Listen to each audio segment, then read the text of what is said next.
Speaking of self-sufficient, our next guest is in the studio here tonight with us. Scott Stallings is here. Scott, good evening. Welcome to Fringe Radio. Scott is the CEO of the first ever PrepperCon event here in Salt Lake City. Hey, thank you so much for having me on. Well, it's going to be a lot of. I'm really looking forward to the event, Scott. It's going to be.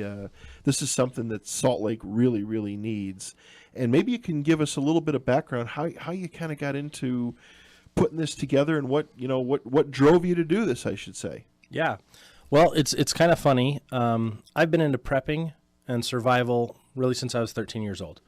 I got into scouting. I was excited about let's go out and camp and hike and learn how to tie knots and build things. Mm-hmm. And then really, I turned 13. My grandparents got me this book for Christmas called My Side of the Mountain. And it's about a kid who runs off into the woods in northern New York, mm-hmm. lives on his great-great-grandfather's old farmland that's been completely taken over by the forest. And he goes out and hollows out a tree, lives in this thing year-round. And I told my mom, I'm moving out, I'm going to the mountains, and we fought over that for the next few years. But for me, I need to learn these skills. Right. And I grew up in a household where emergency preparedness was important. We had our year supply of food. I grew up in Colorado, but originally I'm from Idaho. My grandparents were always growing their own gardens. We were very self-sufficient. My parents did the same as much as possible. And growing up in Colorado where we did, that wasn't the norm. Mm-hmm. Some people had gardens, but most people didn't. Most people didn't have their year supply of food. And for my entire life, it's always been drilled into me that this is something you have to have. And I've seen my dad go through times of unemployment, and we look back on the financials and figure out how did we survive that year, and it was off that food storage. Right. And so for me, it's very practical. But most people don't see that every day or year after year to really have that ingrained in them. And so I've always been into the movement, the prepper movement, and it's kind of funny because if you look at Utah, the pioneers are really the ultimate preppers. If you want to look back at the history of where they came from, and they've bugged out of every location they've ever been in until they got here to Utah. Right. So it's kind of awesome to have that tie-in with what we're doing, and how PrepperCon came to be was, I've got a like-minded group of friends that we talk about the different events that go on. That they're nice, they're informative, but they're boring. Mm-hmm. And we were at Comic-Con a few years ago with Ben Hansen, who's our chief of media and entertainment, and helping him with his night vision optics and his bullet blocker apparel, which is a really cool product. And they're actually a sponsor for the event.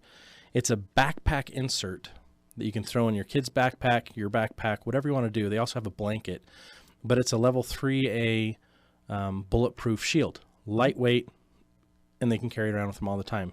Gives you a little protection. And so we were helping them with that, and I just sat there and said, this is what the world of prepping needs. Something fun. People come in costumes, they get excited, they geek out. And I love the term geek out because that means you're really passionate about something. Sure. You get into it, and you're for me, I get nerdy about prepping. When I see a new book, when I hear a different author or find, someone that's an expert, I get giddy with joy, and I get so excited to go talk to them, and I pick their brain, and I'm by no means an expert, but I'm a voracious learner of prepping. And so we're at Comic-Con, and I thought, man, there needs to be something like this for prepping. It needs to be more fun. And then we started putting the wheels in motion and started talking about what we needed to have for our event. And the title came just quickly as we started talking about it, and it became PrepperCon. There's Prepper Fests, there's Prepper Expos, there's Preparedness Expos and Preparedness Conferences and Self-Reliance Expos and Self-Reliance Conferences. And the story behind most of those are simply emergency preparedness. Right. Being somewhat self-sustaining, having experts come and talk to them. And so we brought all that in, with the self-reliance things, the emergency preparedness, but then we added survival. We added bushcraft. We added off-grid lifestyles. So the tiny home movement, container houses, cabins.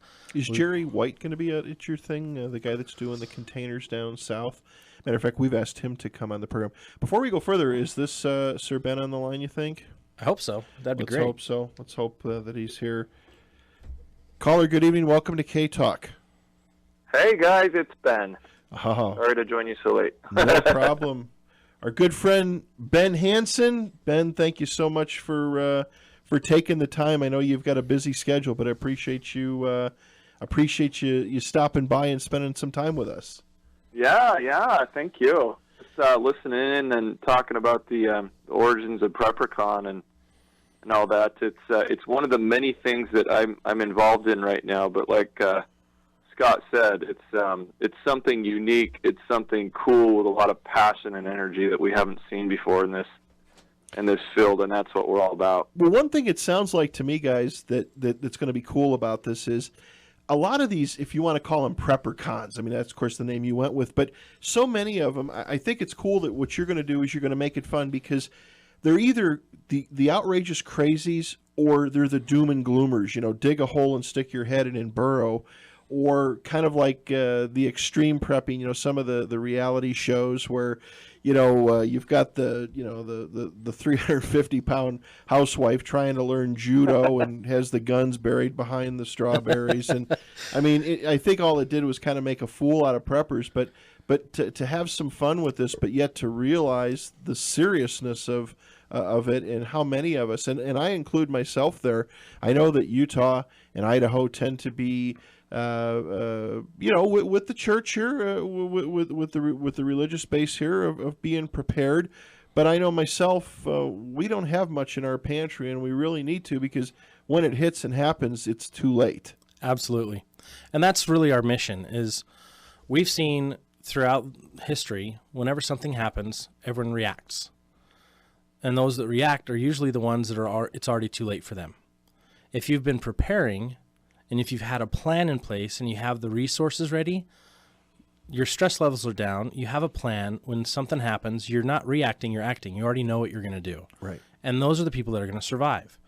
And that's what PrepperCon's for. It's to make it fun, engaging, teach you something that's going to help you not just stay alive, but enjoy being alive going forward, to thrive in your new situation, in the new world that may happen. And like you pointed out, Pat, it's the TV and everything. They're always going to focus on the extremes, and those people actually do exist. But we want to make people feel like everybody's a prepper. Right. Everybody can have something. They can do something, and like Scott and I for Christmas and birthday presents.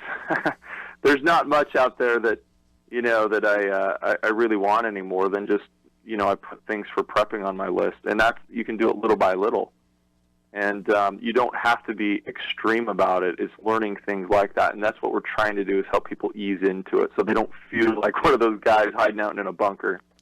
Right. Well, and with the prepper show, I wasn't really I don't want anything on putting it down in any way, but it just kind of, it was so extreme. It just kind of took the meaning away. It made those people look like they were just so extreme about it, and I think they needed to be somewhere in the middle. And that's what I think PrepperCon is going to bring to a lot of locals, is you don't need to go crazy, but if something does happen, and whatever that could be, financial collapse, like in with our previous guest, what if the power grid goes down and the power's out for a couple of months? A lot of different things. Doesn't have to be a major earthquake. There's so many different things that could hit. Absolutely. And it's funny that you bring up the show Doomsday Preppers is the show that we're talking about. I've talked to a lot of the stars that have been on that show. Because they're from Utah, aren't they? A lot of them. Almost a fourth of all the people on that show over the 4 seasons have been in Utah. Yeah. One of the most famous ones, his name is Tim Ralston. He's actually in Arizona. He's up here this weekend. He's at the Outdoor Expo going on at Southtown. And every time I bump into him, it's a fun time to talk. And he was made to look like this gun-toting, crazy guy waiting for a financial collapse. Waiting for an EMP. In reality, I mean, this guy's on CNN. He's on MSNBC. They do interviews with him all over the place. He's really an inventor of prepping gear. He creates his own line of items, but the reality for him is that he just wants to be ready in case something happens so that his family survives and thrives. And he creates gear to help make it more affordable for people to prep and have cool things that they know are going to be reliable and work. But on the show, they make him look like this nut job who gives an AR-15 to a 2-year-old. Exactly. And that's how everyone that I've met that's been on the show, they give him this weird angle. It's very scripted. I mean, it's reality TV. The reality of it is it's very scripted. Exactly. So Hey! big plug against Ben there, but Ben's the careful. exception to the rule. Be careful. All right, everybody. We are back with Scott Stallings and our friend Ben Hansen. Ben, are you in California, aren't you? I am. It was over 100 degrees today. Really? Awesome. Yep. Well, what? Almost 70 here today and 75 by Tuesday? Awesome. It must be climate change. Yeah. global warming. Hey, I've got a question for both of you guys that one of our listeners just sent in, and I know we're going to get a lot of them tonight. It says, guys, this is a question about prepping ideology. The military will not identify militias if they were in the way. Is prepping to be a militia part of prepping? That's a great question. There are groups that they think that's part of prepping. That's their part of prepping. The reality is prepping is more practical than that. You're going to find different people that subscribe to different things. This is what I subscribe to. Prepping to me is a practical way to live your life, to be prepared so that you don't have to fear things. You don't have to fear unemployment because you've got savings. You've got food storage. You don't have to fear a power outage because you've got a backup generator, solar, wind, air, just your regular fuel, and there's even tri-fuel systems that are going to be at the show that you can learn about. But having a backup plan in case of a disaster, it's as simple as having an escape route if your house catches on fire. What do you do if you start a grease fire? Don't throw water at it. What do you do? Yeah. That's really what prepping's all about, is finding a practical way to get yourself ready for the daily disasters that can occur. Good point. That's something and that's usually not tied with prepping. Again, everything when people hear about prepping, I think the mainstream again figures that it's about digging a hole and climbing in but that's very true. I know, I've got a good friend of mine who is kind of a gun nut, if you will, and talks about prepping, but yet he drives around daily in his old beat up car and he wears, summer thongs on his feet and shorts and stuff. And I always tell him, I said, I say all the time, I said, what happens, Danny, if things go to hell in a handbag during the day? We always think about the earthquake that comes in the middle of summer. What if it happens when it's 20 below zero? What do you do? What if that EMP hits or something hits that's pretty disastrous while you're at work? How do you get home? Are you guys going to address some of that stuff? What's good to carry in your car? What can you keep at your workplace? Absolutely. I think the biggest, overlooked answer is that same question. What do I carry on a daily basis? What do I need? Mm-hmm. And the biggest overlooked thing is water or water replacement. Right. Hydration. The number 2, shelter. Because really in the elements, you can only last about 3 to 4 hours in freezing temperatures before you're gone. Right. People don't think about that. So we've got cold weather gear. We've got shelters. We're actually going to be giving away a $5,000 geodesic dome shelter. It's like a tent. You can put it up and take it down in about an hour's time each. $5,000 value. It's got R14 insulation, which is better than my home. It's phenomenal, and you can live in it for 10 years. Just pitch your tent and be happy there. But the reality is what do I need on a daily basis? Well, that depends on what you're doing. Right. If you drive more than 45 minutes from home, you need to pack a little bit more. Right. If you are planning on going on a road trip, you better take a couple different pairs of shoes and a pair of shoes that you're okay walking a mile or 2 or 15 in case you break down in the middle of nowhere. And a coat that'll keep you warm. Space blankets are one of the best things. I've got probably 10 of those in my car right now, and I'm the only one in that car. But I've got them just in case because you can use them for emergencies. Right. If I come across an accident on the side of the road, I can start handing out blankets. I can help people out. I've got extra water. I've got a medic kit.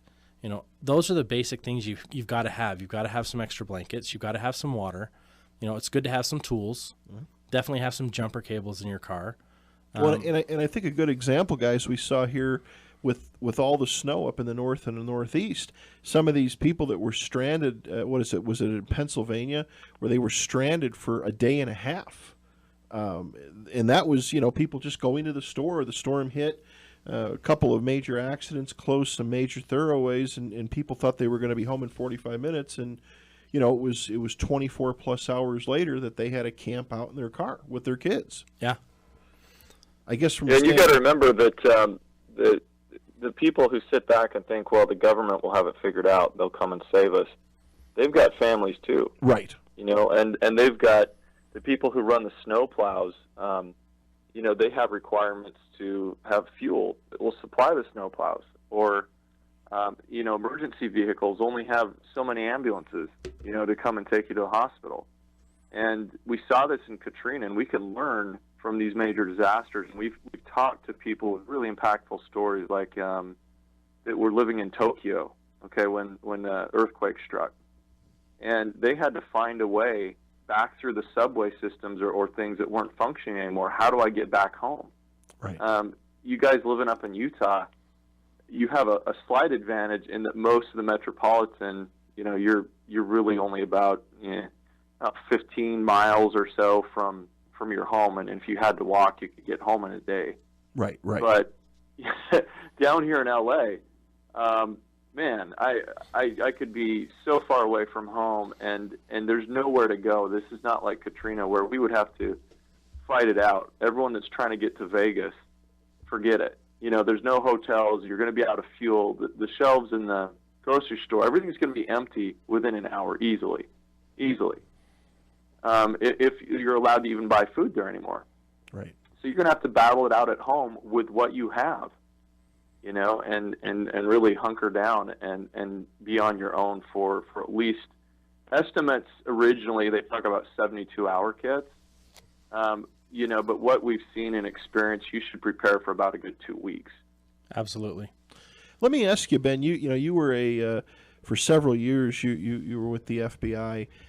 And maybe you could talk to this a little bit. One thing I think that a lot of people fear, and this is a real fear, is that if something catastrophic happens, yes, I believe in some cases people are going to pull together, but I also believe the bad element is going to emerge. Do you think that's a reality? Do you think that there's going to be people out there that are going to take advantage? Most certainly.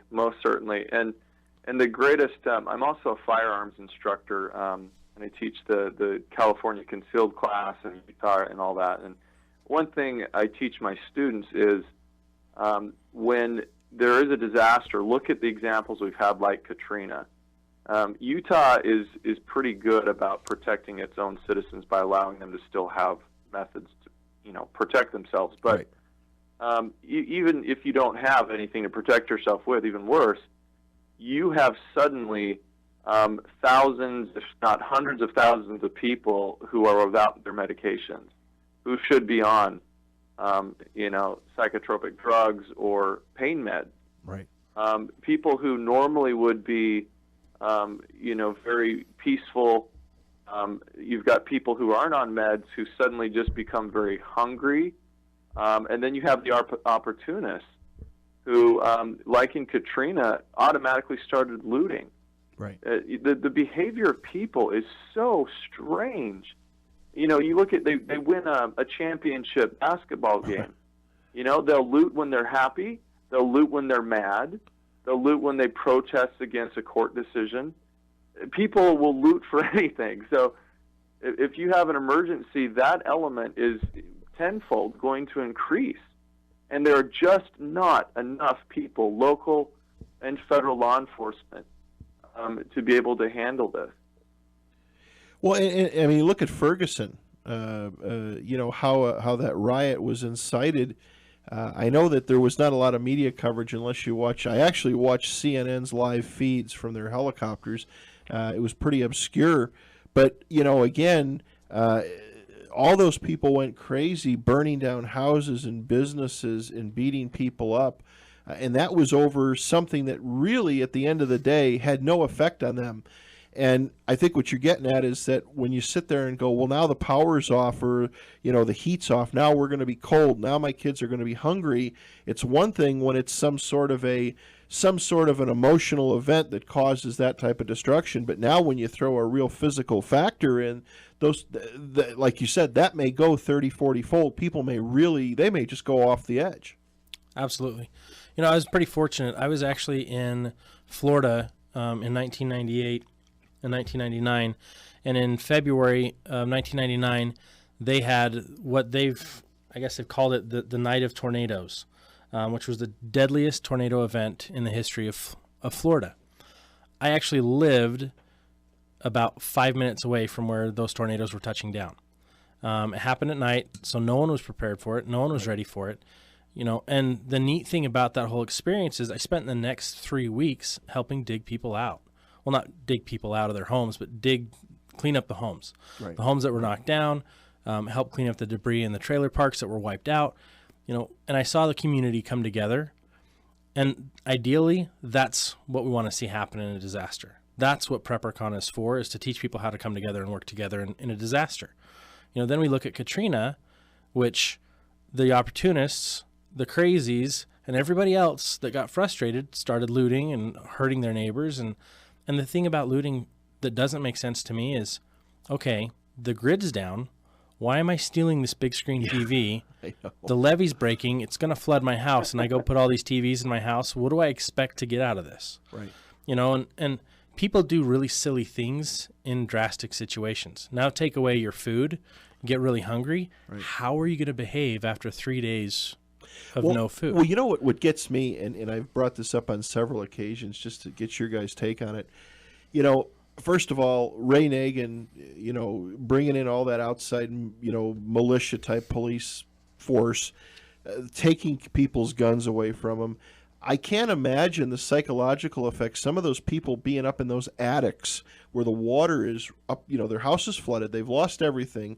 They're up in an attic where it's, 120 degrees plus with the humidity off the charts. Some of those people are on the verge of just being delirious. And here you've got Black Hawk helicopters flying around. You got people running around raping people, shooting people. I would hope that in a civilized world we wouldn't see that, but that's just what happens. Yeah. And our goal is, really our mission is to create prepared families. Right. And I'm not trying to talk doom and gloom, but just reality. No, and that is the reality. But if you have a plan, if you have something to do, that's going to give you hope. PrepperCon is about hope, creating a positive plan of response, a positive plan of action. When you're given an opportunity, if you can either act or react. You can only act if you know in advance what you want to be doing. Otherwise, you're reacting the whole time. And sadly, that's never going to work. We look at how our government works. It's all by what? Reaction. Right.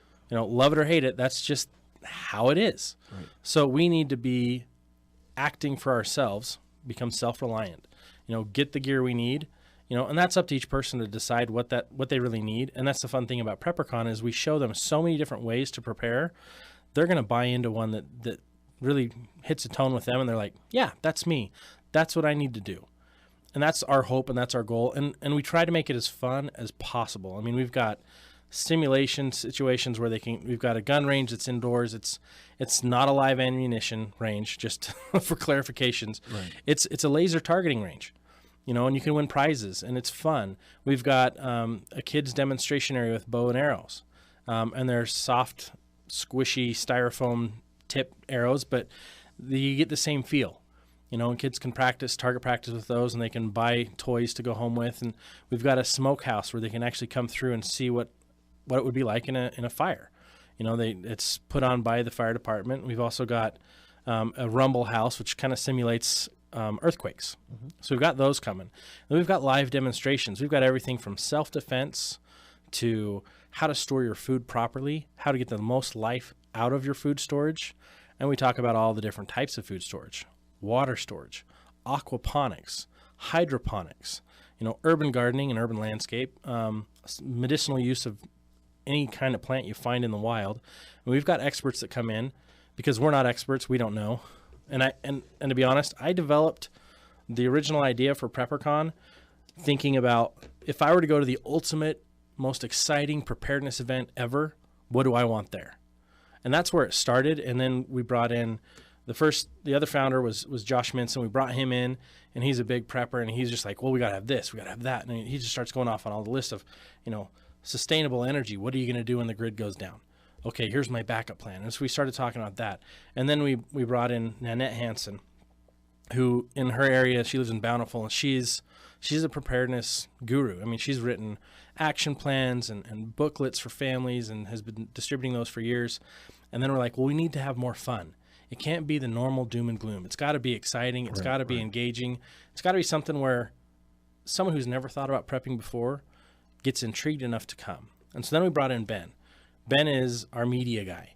He's been on TV himself numerous times. He's been in movies. He knows the entertainment aspect, and he's been part of, Salt Lake City's Comic-Con and a number of other paranormal and sci-fi type shows. And so we brought his expertise in because he's also really proficient in the firearms and investigation, and he's got some of the coolest gear I've ever seen. But we brought him in because he's got that expertise, and through him we've been able to bring in some Walking Dead stars, which makes it fun. It's an opportunity to geek out. Everybody seems to love zombies, and everybody else seems to like Walking Dead. And so, hey, let's bring them all together. And then we brought in some Doomsday Preppers. And then we brought in Michael Hawk from Man, Woman, Wild, and he's also been on Lost Survivors. And now he's got a new show coming out.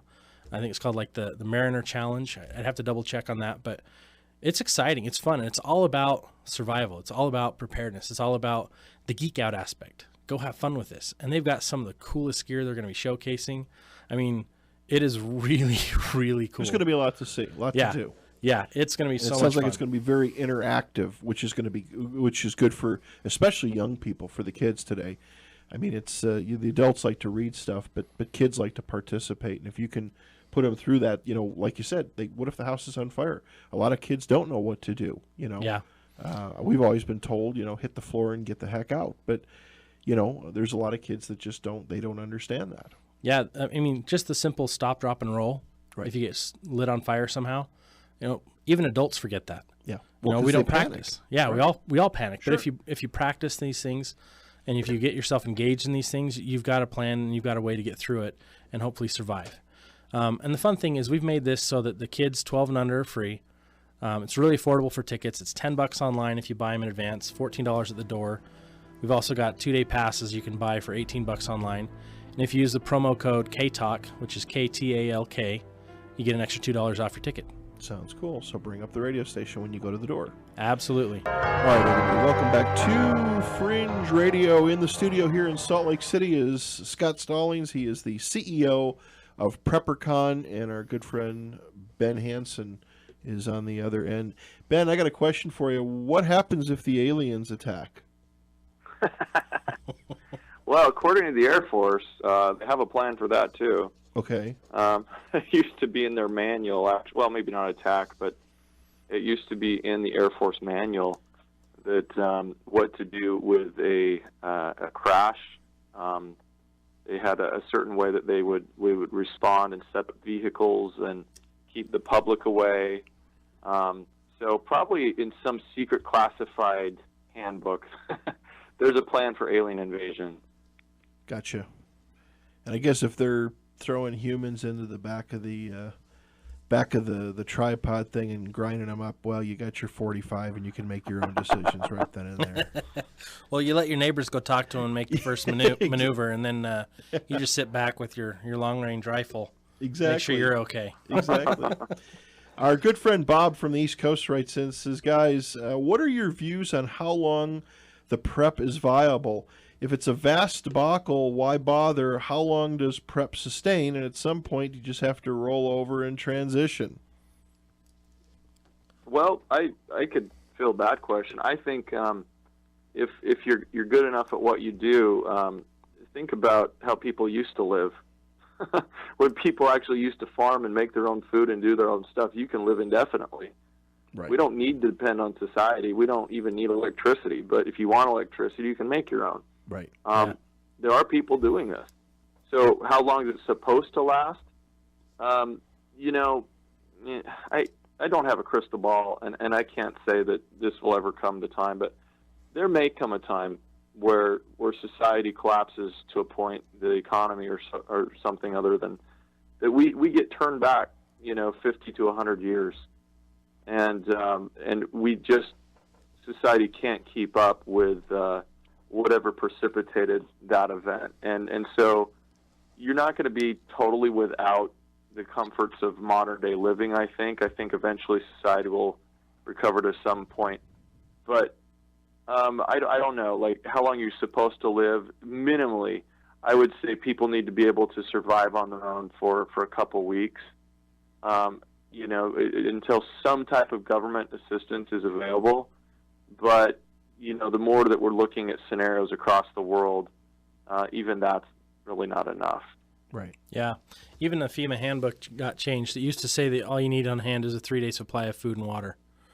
Well, you can tell that didn't work out so well when Katrina hit. Right. We know that that's not enough. There was a study done in 2007 that showed that 55% of America had less than 3-day supply in their food, in their pantry. That's ridiculous, because if something happens, what are you going to do? Where are you going to go? If there's a snowstorm in Utah that knocks out the highways for more than 3 days, all the grocery stores are empty. Right. I mean, in Ben's example, he talked about LA, grocery stores will be empty in an hour. If there's a run on the grocery stores, they're gone in an hour here too. Imagine. I was going to say, Pat, it's also, I'd say more than half of this isn't just to answer that gentleman's question. It's not how long is your prep going to last, but it's education and training to be able just to make it on your own. Take for example, Utah. Okay, being founded by the pioneers. Well, when they came across the plains, they only had what was in their hand cart and what they had on their backs. But because they still knew how to take care of themselves, they could come into a desert valley and immediately start planting seeds and go hunting and fishing and build their shelter at the same time. So right. You can start from zero, and you can be self-sustaining. You don't even need a community to do that, but it did help, and that's why it's a family thing. It can be a group of friends or neighbors that you each kind of specialize in one skill. So education is just as important as actually stockpiling anything. Absolutely, because education doesn't expire. I mean, the more you learn, the more equipped you are to handle different scenarios. Well, and I think, too, I mean, I could be wrong on this, but even if we experienced financial collapse, I think for the most part, the water's still going to come out of your faucet, the toilet's going to flush, the lights are probably going to go on, and the gas is going to go on.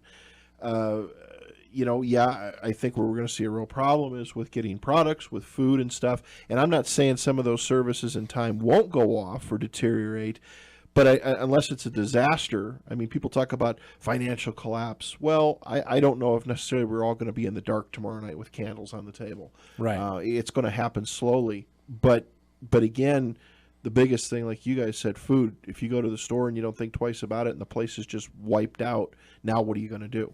Well, I think one of the funny things is I talk to a lot of people every day about prepping. And so many people just say, oh, well, I've got a rifle, I'll go hunting. Okay, now you got every Nimrod in the valley all of a sudden up the canyon hunting for the same deer. You got 20 people shooting at one deer. Right. Somebody else is going to get shot, or you're all going to be fighting over the same deer. Right. Now, I'd rather just hang out at home. Sure. Turn on my generator, watch a movie, pop some popcorn, and try to keep life as normal as possible. But the reality is the food that I have eventually is going to go bad if I'm not used to using it and I'm not reloading that pantry. And so there's different types of food that's going to last different lengths. And, you can also can your own stuff. And if you're doing that rotates every year. Most canned goods will last you at least a year. Yeah. If not longer, depending on how you process it and how you store it. If you put it in the optimal temperatures, and you can learn all this at PrepperCon, put it in the optimal temperatures, it's going to last an optimal amount of time. You can can butter, and butter can last 9 years canned right. 9 years. I have some in my fridge, I think, that's 9 years old. Does it crawl around in there a little bit? No, but I think it's fuzzy. It turns into a very, very viscous fluid. Well, I was telling Scott during the break, Ben, that I've got some Korean War peanut butter that is in those little aluminum cans, and I haven't had any for a while, but actually last year I had some. It's still good from the Korean War. Peanut butter just does not give up. Oh my gosh, I'd never heard of that. My family used to have a baseball card store, and you remember those little sticks of gum that came in the packages of baseball cards? Yeah. That it still is good. I mean, every now and then we'll open a pack and dare each other to eat it. And we're talking about like the late 70s or 80s, and it kind of instantly turns to powder when you chew on it. But a lot of food, you lose a French fry. It's got so many preservatives. You can find that in the crevices of your sofa, and it still doesn't have mold on it. Or under the seat of your car. A Twinkie. A Twinkie. Yeah, there in you your go. car. Well, what's funny is we were at Comic-Con, and I was sitting there with Ben, and he's like, oh, hey, have some gum. And I was like, what? And we opened a pack of Garbage Pail Kids that had gum in it. And it was the most disgusting sludge once you got it wet. It was just powder, crunchy powder, falls apart in your mouth, and you're like, ugh. And if you cough, it's just this puff of that'll gum, be a and then it novelty, just though, goes. for you and your kids. Oh. You know, like you can pull that out and be like, hey, who wants to try this? Because maybe there won't be any gum available, and you'll be glad you had It's that. like drywall compound, huh? Yeah, there you go. I'll put a year supply of Garbage Pail Kid cards in my pantry.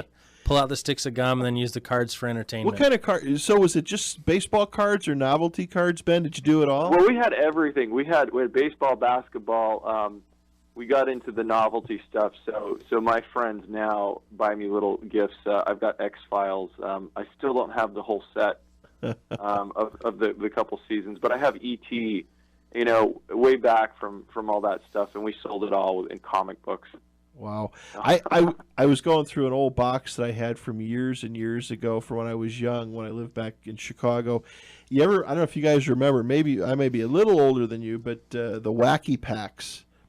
They made fun of all the different products that were out, and they came with gum in them as well. I think I remember that. Yeah. Yeah. Amazing. But now when they do the cards, they print a couple 100,000 of them, or several million, and they're just worth nothing. Well, that's what dropped the bottom out of it. I remember when Kmart and Shopko started printing all these cards, and eventually it killed the baseball card industry. And you know, I think it'll be back later. But kind of going off of that point, it's you know, I know that Scott's joking about saving cards for prepping, but there are things that will be valuable that you don't even know. Like during times like that, I don't drink, but I actually have here stockpiled some. I get gifts every now and then from friends in Hollywood. And I've got wine, I've got vodka, tequila. I've got quite a few drinks. I know where I'm heading here that they're going to be valuable. Yeah, well, you're right. For trading, you know, comfort, for bribery, for somebody who values more spacing out, and I feel a little bit bad ethically doing it. But hey, if you want to tune out and give me food for my family, and I give you some tequila, I'll make the trade. Yeah, no, you're right. You're right. What about, you know, the one thing I think that most of us have the fear of is medical things. Matter of fact, I got hooked on watching this program, but now I'm starting to find out I think it's more of a fake. It's called Alaskan Bush People. Yep. And I've been watching that, and they had an episode on last night where the youngest daughter had to get a tooth removed. That's the kind of thing that scares you. I mean, yeah, you can grab a pair of pliers, I know that, but what if you break an arm or you break a rib or something, or you know, not just something that could really mess you up. They have some wonderful teeth. I watched that, I think, 2 nights ago. Those poor people that they were using like a mirror that was like tied up to a tree stump or something, and oh yeah, but it's right. You're right with dental and all that stuff. I remember the movie Castaway. Remember how his tooth was hurting for days and days, and finally he just had to get a rock and knock it out. Right. Well, hopefully you have a good friend. Yeah. That they can do something like that. But we do have, in fact, I think we're finalizing now some classes at PrepperCon that will do things such as teach you how to suture your own wounds. So whether it's a cut or a bullet wound, You can practice on, there are groups that we're working with that will teach you, like they'll get like a pig's foot, and you'll get a suturing kit, and you'll learn how to sew up something that requires stitches, which you'd think, oh, I could never do that without a doctor. It's actually not that hard if you have the right stuff to do it and take 20 minutes to learn how. Right. Yeah.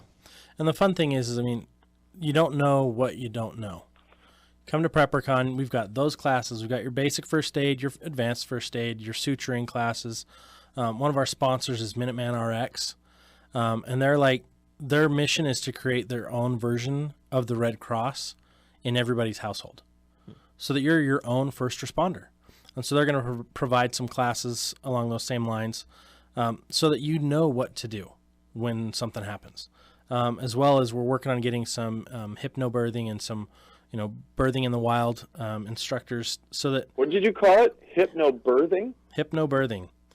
Yeah, so... I haven't heard of that. Yeah, that's hypnotizing yourself against the pain? Yeah. Getting your...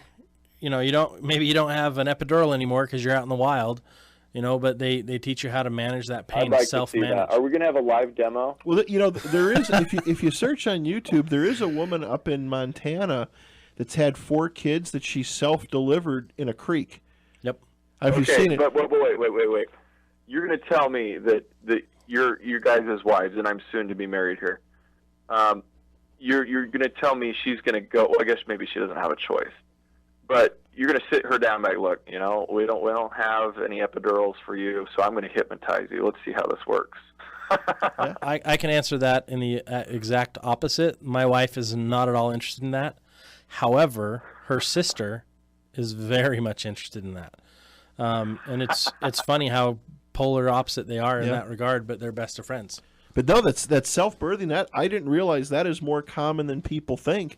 And there's actually YouTube videos out there. They do put the warning sign on it. But several women have had children. They've delivered them on their own by themselves. Well, I guess dogs and puppies and people used to do that. So yeah. Why not?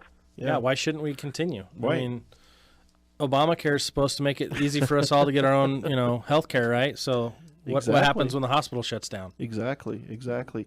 We've got to take a commercial break or a news break in a little bit. Ben, can we keep you around for another go-around? Yeah, let's do it. Okay, sounds good. Let's talk PrepperCon real quick before we go to news. When does it take place? Where's it at? It's April 24th and April 25th at the Southtown Expo Center. You can get your discount tickets online, preppercon.com. We've got stars, we've got food, we've got gear, we've got a fashion show that's all about prepper clothing, everything from practical to tactical. It's going to be a lot of fun. You will be entertained. You will learn something, and take your whole family. We kind of poke at the fun side of, there's the crazy element all the way to the practical element. Come and just have fun. Learn something new. Get yourself ready for whatever may happen. And there's going to be celebrities there. Celebrities. We've got Walking Dead stars, Addie Miller and Theo Crane. We've got Ben Hansen. Ben Hansen from Fact or Faked. So pretty excited about that. And you know him. He's got something else brewing somewhere. He does. He's always at least a step or two ahead. He's always thinking about something. We got Michael Hawk from Man, Woman, Wild, and we've got Becky Brown from Doomsday Preppers. So it's going to be a lot of fun. Oh, it is going to be a lot of fun, and it's going to be entertaining. But more so, it's going to teach people what to do and what not to do, and I think this is really good that you're bringing a big collaboration of people together and these exhibitors together. And then again, you're going to do breakout sessions and stuff like that. We'll have breakout sessions. We'll have opportunities for you to network with like-minded preppers. We'll have classes across the grid of different types of things. And we've got alternative energy, we've got firearms, we've got self-defense, we've got, homesteading. It's not that hard to keep bees. We'll teach you how. So honey never goes bad. Just watch out for the aliens. We got to figure that out next. That we don't have a plan for, but we'll just look at the UFO guidebook from the Air Force. Well, we got the best UFO guy in the country on the line with us.